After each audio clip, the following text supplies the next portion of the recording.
Good morning student.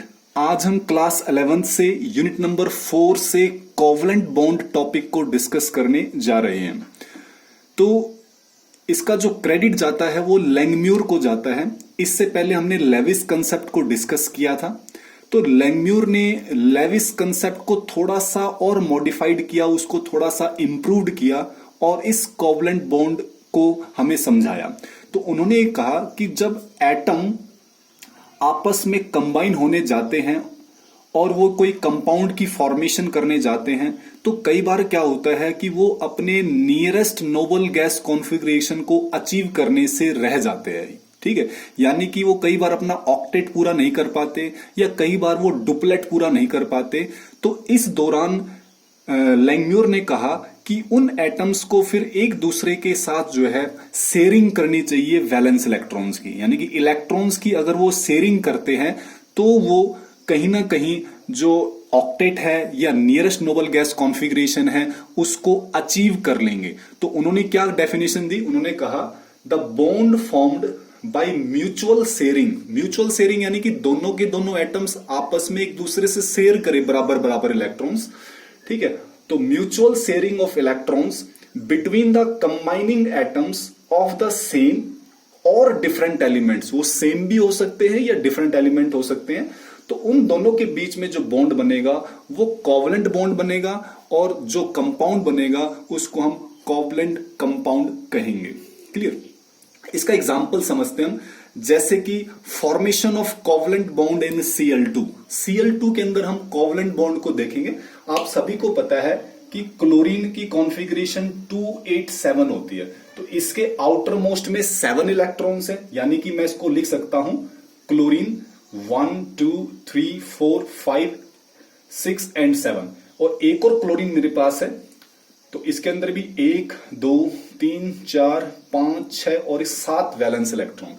अब इस chlorine के पास एक इलेक्ट्रॉन की कमी है तो ये क्या करेगा, इस सामने वाले क्लोरीन से साझा करेगा एक इलेक्ट्रॉन का। तो ये इसे कहेगा कि भाई मुझे अपना एक इलेक्ट्रॉन दे दे। तो जैसे ही इसको एक इलेक्ट्रॉन मांगेगा तो इसके इस घेरे के अंदर 1 2 3 4 5 6 7 और 8 इलेक्ट्रॉन हो जाएंगे। इसी तरह से ये क्लोरीन भी कहेगा भी मुझे भी एक इलेक्ट्रॉन दे दे ताकि मेरे भी ऑक्टेट पूरे हो जाएं। तो ये भी इससे एक इलेक्ट्रॉन मांगेगा। तो जैसे ही इससे एक इलेक्ट्रॉन मांगेगा तो इसके घेरे के अंदर यानी कि इसके सर्कल के अंदर, इसके दायरे के अंदर भी 8 इलेक्ट्रॉन हो जाएंगे। इसके चारों तरफ कितने इलेक्ट्रॉन हो जाएंगे? 1 2 3 4 5 6 7 8। ठीक है, तो इस तरह से अगर हम देखें तो इन दोनों के बीच में 2 इलेक्ट्रॉन का साझा हुआ है, यानी कि एक एक इलेक्ट्रॉन दोनों ने साझा किया है, यानी कि 2 इलेक्ट्रॉन इन दोनों के बीच में है। तो इन 2 इलेक्ट्रॉन से क्या बन जाएगा, एक बॉन्ड बन जाएगा और बाकी चीजें आपके पास एज इट इज रहेंगी। तो ये जो बॉन्ड बना है इसी को हम क्या बोलते हैं, कोवलेंट बॉन्ड। एक और एग्जांपल देखते हैं ऑक्सीजन मॉलिक्यूल का। तो आपको पता है भी ऑक्सीजन कॉन्फ़िगरेशन 2 6 होती है, यानी कि ऑक्सीजन के आउटर मोस्ट में 1 2 3 4 5 एंड 6 इलेक्ट्रॉन। एक और ऑक्सीजन है उसके पास भी 1 2 3 4 5 एंड 6 इलेक्ट्रॉन। अगर आप देखो तो इस ऑक्सीजन के पास 2 इलेक्ट्रॉन की कमी है तो ये पड़ोस वाले ऑक्सीजन से 2 इलेक्ट्रॉन मांगेगा, यानी कि उससे शेयरिंग करेगा। तो ये वाला ऑक्सीजन भी पड़ोस वाले ऑक्सीजन से 2 इलेक्ट्रॉन का क्या करेगा, साझा करेगा।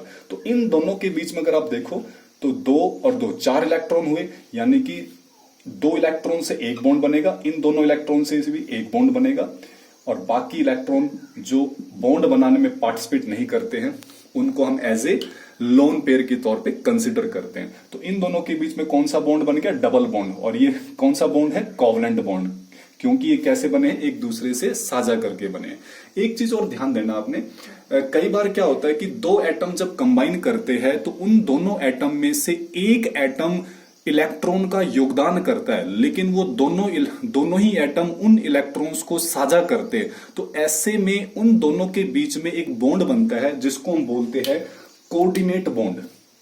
एक कोऑर्डिनेट बॉन्ड भी आता है, कोऑर्डिनेट बॉन्ड। यहां पर भी इलेक्ट्रॉन का साझा होता है। इसको एक और नाम से हम जानते हैं जिसका नाम है डेटिव बॉन्ड। इसको कोऑर्डिनेट बॉन्ड या डेटिव बॉन्ड भी बोलते हैं। इसको समझते हैं एक एग्जांपल से। जैसे मान लो आपके पास एमोनिया है NH3, ठीक है, NH3। और एक एग्जांपल आपके पास है बोरोन ट्राइफ्लोराइड यानी कि BF3। क्लियर। तो अगर मैं इसको लेविस स्ट्रक्चर के तौर पे दिखाऊं तो मैं एमोनिया को क्या ऐसे नहीं लिख सकता, नाइट्रोजन के पास 1 2 3 एंड 4 एंड 5, क्योंकि नाइट्रोजन के अगर मैं देखूं तो 2 और 5 इसकी कॉन्फ़िगरेशन होती है, तो आउटर मोस्ट में 5 इलेक्ट्रॉन होते हैं। जबकि बोरोन की बात करें तो बोरोन होता है 2 और 3, इसके आउटर मोस्ट में कितने होते हैं 3।